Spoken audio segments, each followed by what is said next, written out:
모욕적이야.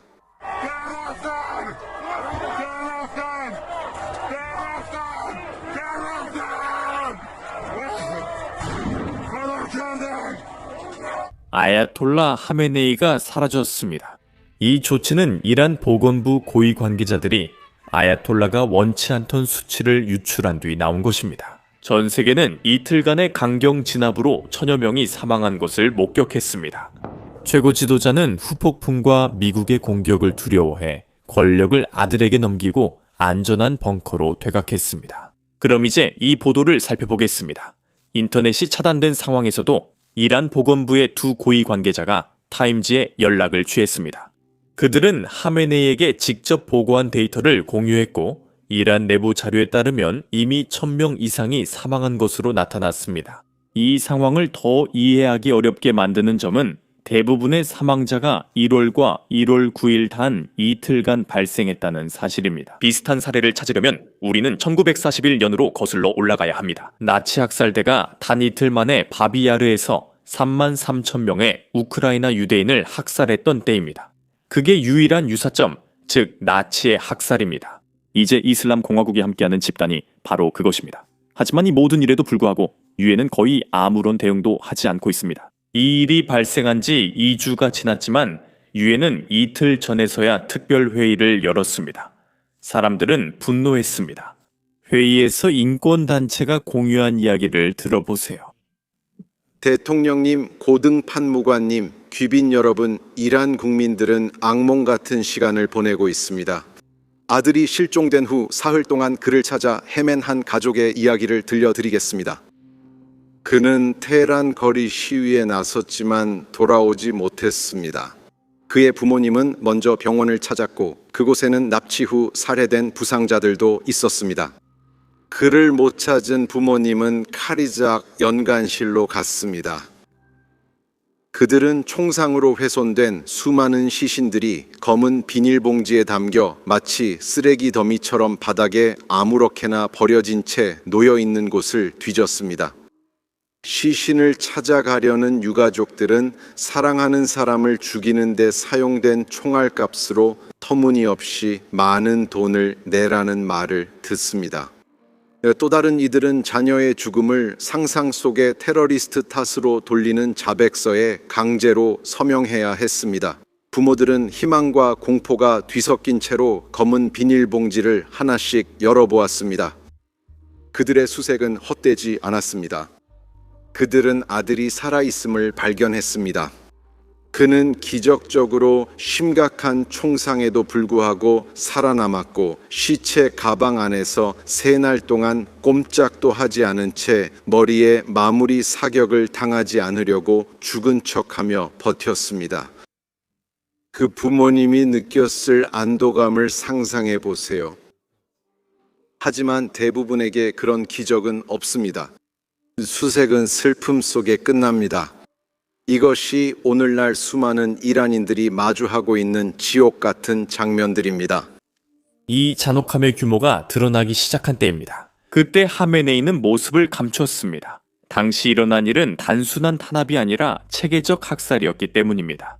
그들은 아무나 향해 총을 쐈고 보안군은 부상자를 방치했습니다. 여러분이 들으신 그대로입니다. 그들은 또한 구급차가 시위대에게 접근하는 것도 막았습니다. 병원에는 부상자 치료 금지 명령이 내려져 사람들이 거리에서 피를 흘리며 죽어갔고 도움도 일부러 제공되지 않았습니다. 이제부터 상황이 더 악화됩니다. 하지만 안타깝게도 우리가 무슨 일이 있었는지에 대해 자세히 이야기하기 시작하면 유튜브는 자주 우리 영상을 제한하곤 합니다. 이틀 전에도 그런 일이 있었습니다. 그리고 영상이 제한되면 여러분이 홈 화면에서 저희 영상을 덜 보게 됩니다. 그 말은 곧 저희가 여러분을 위해 만든 뉴스를 여러분이 받아보지 못한다는 뜻이죠. 그래서 가능하시다면 아래 구독 버튼을 꼭 눌러주세요. 그게 알고리즘상으로 저희에게 정말 큰 도움이 됩니다. 이제 충격적인 보도로 넘어가 보겠습니다. 이 영상은 이란 시체 안치소 내부에서 촬영됐습니다. 어제 저희가 시신을 수습하러 갔고 여러 사람이 도움을 요청하며 우는 소리가 들렸습니다. 그들에게 치명적 주사가 투여되어 아직 살릴 수 있는 사람들도 죽고 있습니다. 학살은 여전히 계속되고 있습니다. 그래서 유엔 회의에 참석한 사람들이 분노한 것입니다. 이것이 그들의 메시지였습니다. 한번 들어보시죠. 대통령님, 이란 의사들은 시위대 2만 명 사망, 33만 명 부상으로 추정합니다. 이 숫자는 이해할 수 없으며 인류에 대한 범죄입니다. 오늘 회의는 환영하지만 솔직히 너무 늦고 부족합니다. 이란 국민들은 이유를 알아야 합니다. 위원회는 3주 넘게 침묵했습니다. 우리는 87명의 유엔 인권 전문가들, 즉 세계의 조기 경보 체계에게 묻습니다. 2주가 넘도록 왜 침묵했습니까? 1월 13일 이 되어서야 성명이 나왔고 87명의 전문가 중 오직 5분만이 그 성명에 서명했습니다. 매일같이 우리는 행동을 촉구하며 간청했습니다. 시위대가 살해당한 후 탄압이 시작된 지 닷새가 지나도록 말입니다. 저는 아그네스 칼리마르 전 유엔 특별보고관이자 국제 엠네스티 사무총장에게 왜 침묵하냐고 물었습니다. 2020년 1월 미국이 IRGC 테러 수장 카셈 솔레이마니를 제거하자 그녀는 몇 시간 만에 즉시 비난했습니다. 그런데 왜 이란 시위대 학살에는 긴급함이 없나요?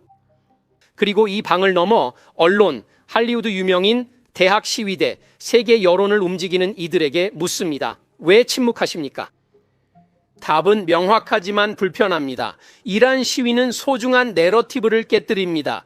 이슬람주의 폭정에 맞선 민중은 이념에 맞지 않아 무시됩니다. 여러분의 침묵으로 이란인들이 희생됐습니다. 이제 이란 국민을 보호할지 실패한 세계관을 고수할지 선택해야 합니다. 역사가 지켜보고 있습니다. 우리는 또한 이 모든 것이 최고위층에서 비롯되었다는 것을 알고 있습니다.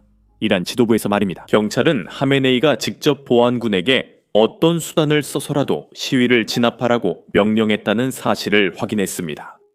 역사를 알면 그 사실도 알 겁니다. 그것이 바로 89년에 덩샤오핑이 사용했던 정확한 표현입니다. 그는 지휘관들에게 사실상 어떤 수단이든 사용하라고 지시했죠.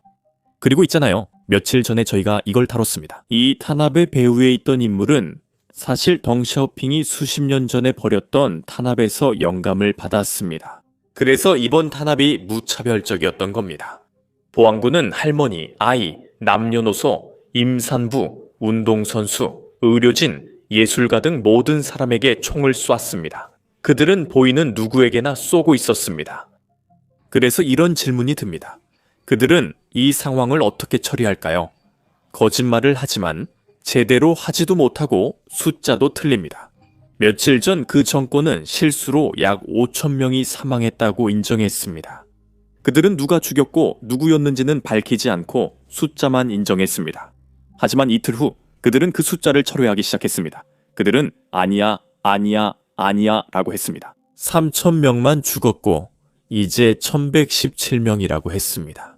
그 구체적인 숫자가 흥미로운 이유는 이란이 이미 여러 번 사용했기 때문입니다. 2022년에 그들은 코로나로 3,117명이 사망했다고 주장했고 또 1,117명이 알코올 중독으로 사망했다고도 주장했습니다. 이제 그들은 이번 테러 공격으로 3,117명이 사망했다고 주장하고 있습니다. 매번 똑같은 숫자네요, 제 생각엔. 이런 거짓말을 꾸미는 사람에게는 습관이 있고 그게 그들의 부정이 얼마나 허망한지 드러내줍니다. 하지만 이란인들은 정권이 무슨 짓을 하든지 간에 진압의 진정한 잔혹함에 대해 알아가고 있습니다. 젊은 이란인들은 이란 정권이 시행한 인터넷 제한을 뚫고 나갈 방법을 찾아내고 있습니다. 그들은 VPN, 스타링크, 해외 심카드 등 다양한 방법으로 세계와 국내 이란인들에게 소식을 전하고 있습니다. 더 많은 사람들이 일에 대해 목소리를 내고 있습니다. 한 성직자도 이렇게 말했습니다. 인터넷 제한에도 불구하고 여러 지방에서 시위대가 참혹하게 살해당하는 장면들이 점차 공개되고 있습니다. 이것은 조직적인 학살을 의미하며 추가적인 정황들이 점차 드러나고 있습니다. 이 참사는 이란 국민과 집권 세력 사이에 깊고 회복할 수 없는 균열을 만들어냈습니다. 성직자들까지 이를 참사이자 회복 불가한 균열로 부르면 그 정권은 종교적 정당성을 잃은 것입니다. 이슬람 정권 전체가 의존해온 단 한 가지, 이제 아야톨라의 마지막 친구마저도 그를 희생시킬 준비가 되어 있습니다. 블라디미르 푸틴은 정치적 반대자를 살해하고 반대자를 감옥에 가두며 우크라이나 민간인을 폭격하고 있습니다. 하지만 텔레그래프에 따르면 푸틴조차도 이란에서 일어난 일은 너무 심하다고 생각했습니다. 공개적으로는 시위를 외세의 간섭이라고 비난했지만 푸틴 정부는 비공식적으로 이슬람 정권에 미국과 협상하라고 압박하고 있습니다. 푸틴은 심지어 그 협상을 직접 중재하겠다고 제안하기도 했습니다. 그렇다면 러시아가 왜 동맹국을 버리려는 걸까요? 답은 간단합니다. 푸틴의 최우선 과제는 트럼프의 환심을 사는 것이며 우크라이나 문제 합의가 필요합니다. 그는 3만 명 학살 정권을 옹호하는 모습으로 비칠 여유가 없습니다. 그래서 그는 거리를 두고 자신의 생존에 집중하며 이란 문제는 러시아 외무부에 맡기고 있습니다. 러시아는 이란 정권 교체를 원하지 않습니다. 이슬람 공화국이 무너지면 혼란이 러시아 남부 국경까지 번질 수 있기 때문입니다. 푸틴은 성직자들이 살아남기를 바라지만 그들을 돕기 위해 손가락 하나 까딱하지 않습니다. 동맹을 지키는 데 드는 비용이 너무 높아지면 러시아는 사라집니다. 우리는 이 패턴을 이전에도 본 적이 있습니다. 아르메니아, 시리아, 베네수엘라, 그리고 이제 이란까지요. 두 번째로, 어쨌든 오늘은 여기까지입니다. 제 이름은 샘입니다. 다음에 뵙겠습니다. 이런 영상을 만들 때 문제는 드론 공격 장면이 많지만 인간이나 러시아 군인이 다치진 않는다는 점입니다. 유튜브는 종종 저희 영상의 수익 창출을 제한합니다. 지난주에도 4개 전쟁 관련 영상이 제한됐습니다. 드론 공격 장면이나 전선 촬영 영상은 광고주에게 적합하지 않아 영상이 제한됩니다. 이것이 현대 전쟁의 현실이며 우크라이나인들이 살아남기 위해 싸우는 전쟁입니다. 그래서 저희는 이 모든 것을 다루는 것이 중요하다고 생각했고, 그래서 저희만의 플랫폼인 베이식스 인사이더를 시작했습니다. 저희가 처음부터 직접 만들었기 때문에 아무런 제한이 없습니다. 저희는 드론 공격 영상을 흐리게 처리할 필요도 없고 최전선 영상도 흐리게 처리할 필요가 없습니다. 러시아 공군 기지가 파괴되는 장면도 마찬가지입니다. 게다가 저희 사이트에는 광고도 전혀 없습니다. 그렇게 하면 광고주들이 저희가 다루는 내용에 불만이 있다고 해서 저희 스스로를 검열할 필요가 없습니다. 저희는 광고로 사이트를 운영하지 않고 여러분의 후원으로 운영합니다. 이런 콘텐츠에 관심이 있으시고 검열되지 않은 영상과 유튜브에는 올릴 수 없는 보너스 콘텐츠까지 보고 싶으시다면 꼭 basicsinsider.com에 가입해주세요. 설명란 링크 클릭이나 QR코드 스캔으로 가입하면 저희가 업로드한 모든 콘텐츠와 영상을 시청하실 수 있습니다. 게다가 여러분의 가입은 저희의 취재와 채널을 지원하는 데 큰 힘이 됩니다. 정말 감사드립니다. 제 이름은 샘이고 다음 영상에서 다시 뵙겠습니다.